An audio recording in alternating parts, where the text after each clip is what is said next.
Welcome to America's Heroes Group. And welcome back to America's Heroes Group, Roundtable with National Women's Veterans United. Now, we have a special guest today, Miss Rochelle Crump. Today is Saturday, October 9th, 2021, and October is National Breast Cancer and Domestic Violence Awareness Month.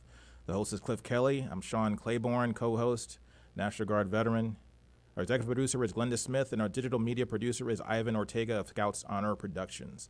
So, Rochelle, are you there with us? I am. Can you hear me okay? I hear you great. Nice to have you back. Oh, thank you so much. You are the founder and president. It's great to be back, for you to be back. You're the founder and president of National Women's Veterans United and also a U.S. Army veteran and Vietnam veteran. And you did something historic. You participated in something historic this week. And many people are going to be surprised that this never happened until now. Now, Illinois sent the first all-women veterans honor flight to Washington, D.C., and this actually was the first in the United States, not just the first in Illinois. Explain to us, first of all, what the honor flight program is about, and then tell us about this historic event. Wonderful. Thank you so much again. So, as you stated, this was really a historic time for military women veterans that served during World War II, during Korean War, and also Vietnam era. And so, it initially started off by, a dedication highlighting the vital contributions of women in the military, because too often the contributions are overlooked. And then, especially sometimes in history during which women served. And so a lot of the organizations, many leading veteran organizations like Pritzker Foundation and the Museum, the Honor Flight Chicago, National Women Veterans United, the Women's Memorial in Washington, D.C., Allen Lynch Medal Honor, their Veterans Foundation, McCormick Foundation, Illinois chapters of the VFW, American Legion, and then also the Daughters of the American Revolution, got together to basically to help facilitate this. But it all is because of one woman. I want to make sure that we give her credit for her idea, and that was Jenny Narstedt. She's a a U.S. Air Force retired Vietnam era veteran as well. And, with her idea, she sparked it, and then it caught flame, and then it became history, is how I put it, Mm-hmm. And so, it was initially scheduled for last year, but because of the pandemic, it was postponed a year. It was supposed to be October the 6th, and we wound up having the date of October the 7th for this year.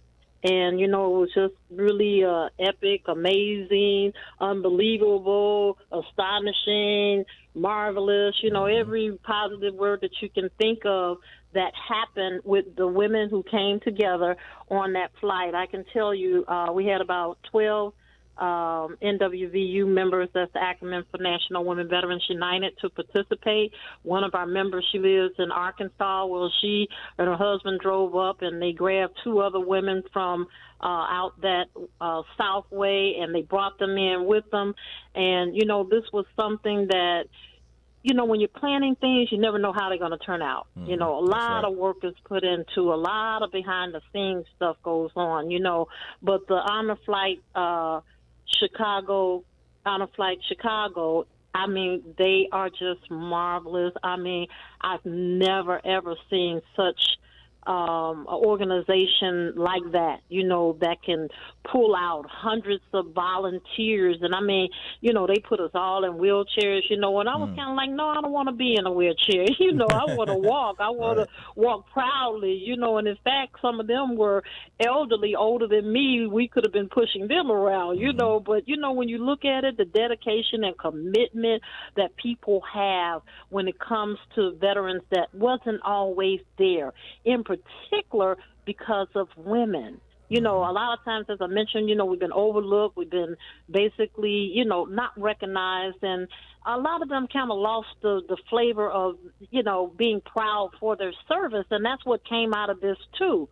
The words of many of them were that, they never considered themselves like a veteran would, that could be honored or should be honored because they didn't feel like they did anything. And, it kind of took to a point where people just didn't even a lot of times participate in a lot of things that would have honored them, you know. Right. And you know, with National Women Veterans United, we've kind of done that within our organization, created medals for them, putting together our organization so that women could, you know, be a part of it, because the one thing that we wanted to make sure was that we were not left out of history. Mm-hmm. And when you look at that, you also look at the fact that, you know, there was a lot of segregation going on during that time. So you're starting off with World War II, and we can't deny, you know, that even though there were other cultures involved in it, you know, and white women were not also, you know, able to do a lot of things because it was a male-dominated system, just like it still is. Nothing has changed. Mm-hmm. It is dominated in services that you receive from the VA. That hasn't changed. The same thing with national organizations, American Legion, DAV, VFW. None of that has changed. So, you know, having this particular experience is what I want to call it, you know, with the Honor Flight Chicago and how they, you know, put things together for us and made us feel so, I mean, like we belong. It was finally like, and I told them before, I've been to the Memorial Day Parade. I was at the Vietnam Veterans Parade when it was back in, you know, back in the 70s, early 70s. I was a part of that. And I've been to Veterans Parades. I've been to a lot of parades, but never a parade where I felt that it was about me and the other women. You know, you go because of the domination of males. You know, let's face it, you know, you guys were in there first. You know, we were only brought in, you know, years later when they allowed us to come in, you know, under the, you know, you the historian, under Harry Truman's Executive Order 9981, you know, that allowed, you know, the segregation of the discrimination or of, you know, those serving in the armed forces, as well as the integration of women, you know, being able to serve other than doing war with, you know, the Roosevelt, with the Theodore Roosevelt. And so when you look at those things and you say, here we are today, we made it, we finally made it. And it was like a parade for many of us. That's what I said, you know. For me, it was a parade. And here you had that woman, Betty Horseman. She was 99 years old. She had more energy than all of us put together. And she was and on the interview, wasn't she, on the TV, on the news? Yes, yes. And I mean, she was deliberate in what she talked about. And the first thing she said is, I serve again. I do it again, you know. And it was so awesome to hear her, you know, say that. And then the other lady, 104 years old, Josephine Bagnich is how I think Bagnich. And she, you know, one thing is that 104 years, I mean, come on, you don't know from day to day where we're going here with this, you know. Right. So making sure that she was on that flight was a priority, and making sure that she made it back was the ultimate goal. You know what I'm saying? She enjoyed it. We all win a lot of things. They did so much wonderful things for us on that. I don't want to talk about all those details because I want to make sure that if veterans have not been on that flight, that they sign up, that they go to the Honor Flight, you know, Chicago, sign up, because they are just a wonderful group. One of the things that we wanted to make sure was diversity. That was important to a lot of the people on the committee. You know, we have to have some diversity. And that's kind of how I became involved in that committee, you know, and because, you know, they knew we had the organization. They knew I'd been around, you know, in the veteran programs and such. So, you know, they was like, okay, well, you know, Jenny said, Rochelle, we're going to really need you to, you know, work on diversity and stuff. Of course, you know.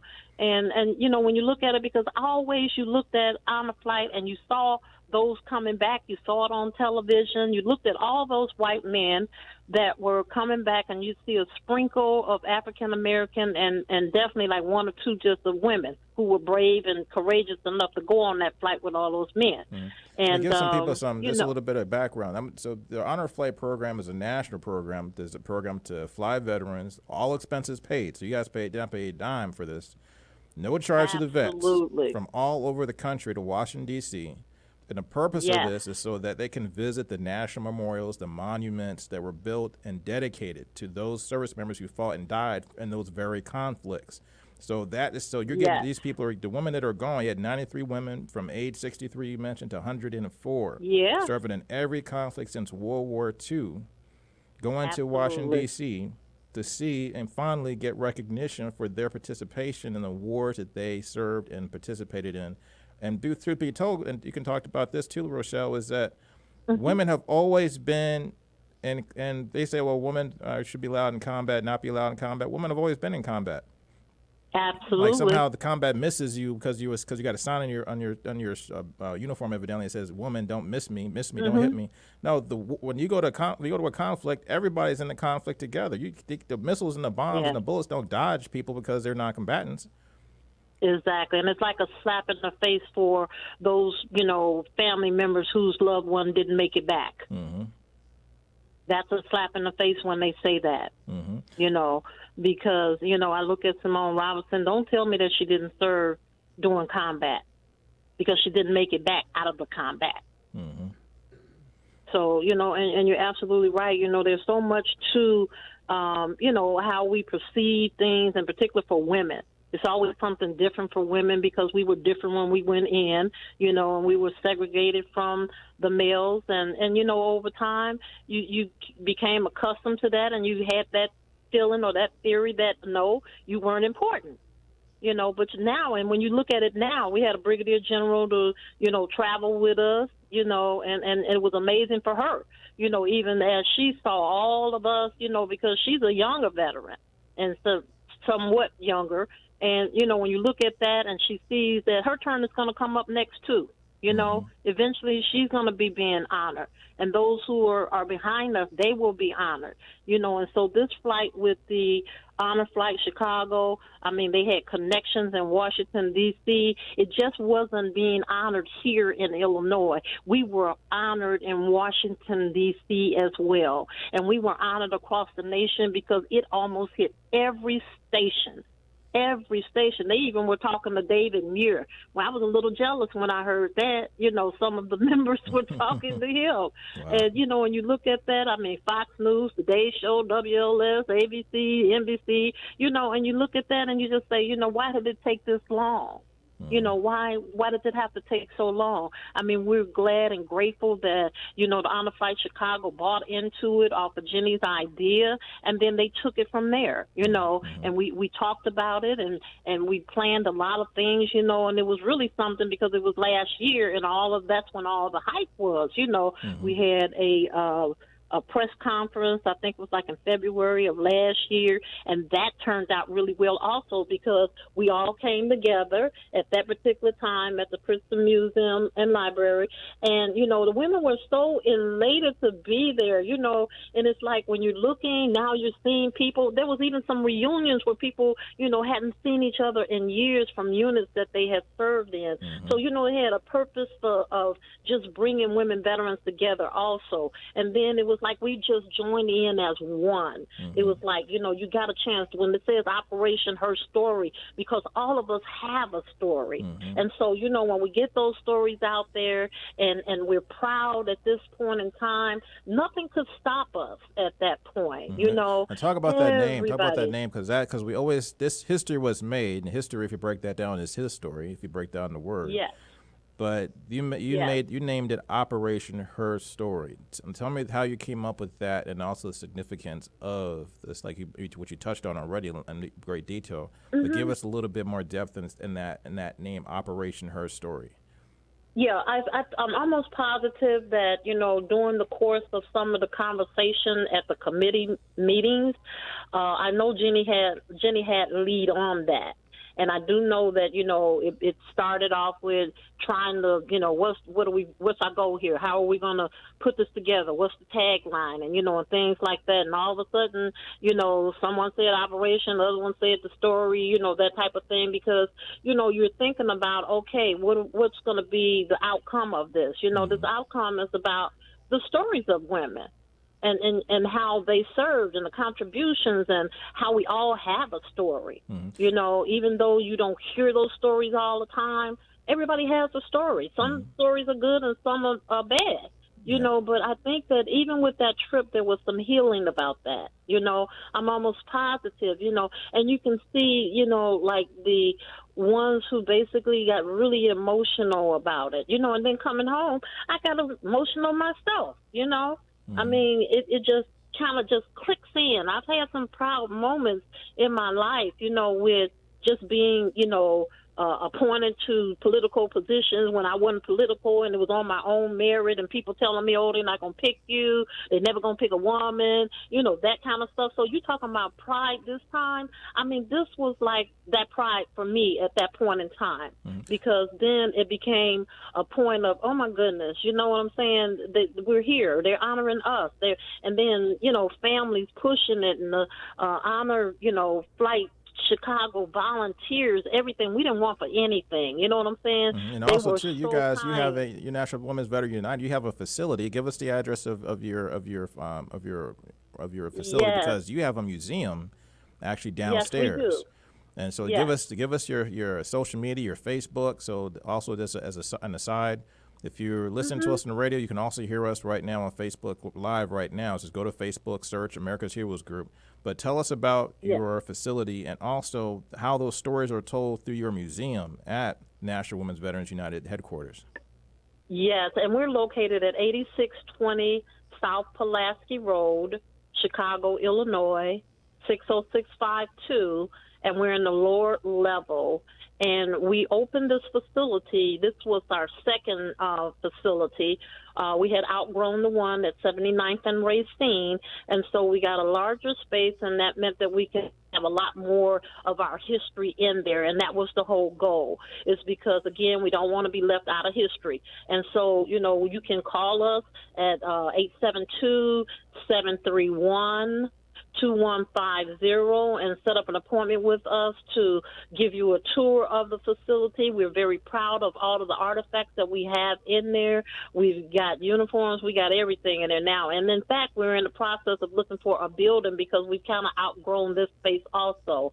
So within a year, you know, we've had such support from entities that we now need to kind of like expand out, because we know that more women also are going to be, you know, contacting us with, and this came up even before the honor flight, was that we're growing in numbers as well also. And so we want to make sure that people can look at their history, make sure that their families know about their history, and that's what we do within our organization. You know, it's not to be left out of history. How do we not get left out of history? We talk about our stories. You know, we were very instrumental in that women veterans license plate from 2009. Wow. We encouraged them to basically be a part of that. Get your license plate so they can stop saying that's your dad and your husband and your brother's car. You know, so, you know, let them know that you are the veteran. When you go to the VA hospital, you know, put something on that says veteran, so they can stop asking you, like they asked me not long ago, are you here to see somebody, or are you here for yourself? The thing should have been welcome.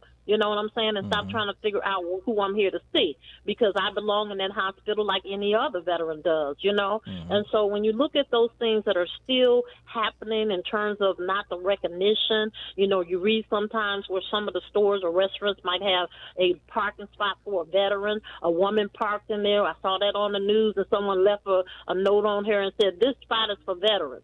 You know, wow, so they crazy. saw her getting out of her car. You know what I'm saying? And so, you know, it's still little things like that. But our organization really is stepping up. You know, we have the chapter in Rockford also, and they're stepping up in the northern region part. So, you know, we want to make sure that women feel comfortable and that they know that they matter. What they did matters. You know, stop thinking of, oh, I didn't do enough, or I wasn't in long enough. You served honorably. You deserve to be recognized for all that you gave, because some didn't give any in the military. And that's what we have as a comparison of why it's so important. You know, it's not just how long you stayed in. It's just that you stood up like the average American person who went into the military, man, white, black, whatever. We did the same thing. And we were in, you know, harm's way as well. Anytime you join the military, you know, you might wind up in harm's way. We're not so coming you back have to, absolutely, absolutely. And so many didn't. And for various reasons. And some of that is negative to, the stain on America, with the MST and things like that. I don't want to ever stop talking about that, but, we want to make sure that we are supportive of them, let them know that, you still have a story to tell. And we've done that at the center, during the Veterans Day, which was June the 12th. That's what we had. We had others telling their story. Well, we had guests in there. Well, some of the people had never heard of that. They never saw women veterans before. And one more and time, believe it Rochelle, not, before we run out of time, give us the address and the phone number where they can see that museum. People go and visit that facility. 8620 South Pulaski Road, Chicago, Illinois. And then our phone number is 872-731-2150. And you can look us up on Facebook. It's National Women Veterans United. And just how it's on there. National Women, that's 2 words, and then Veterans United. So thank you so much, for the opportunity to share about women because they matter. Thanks a lot, Rochelle. They matter. Thanks a lot. I appreciate it. Thanks a lot. Thanks for joining us. We'll be right back. America's Heroes Group.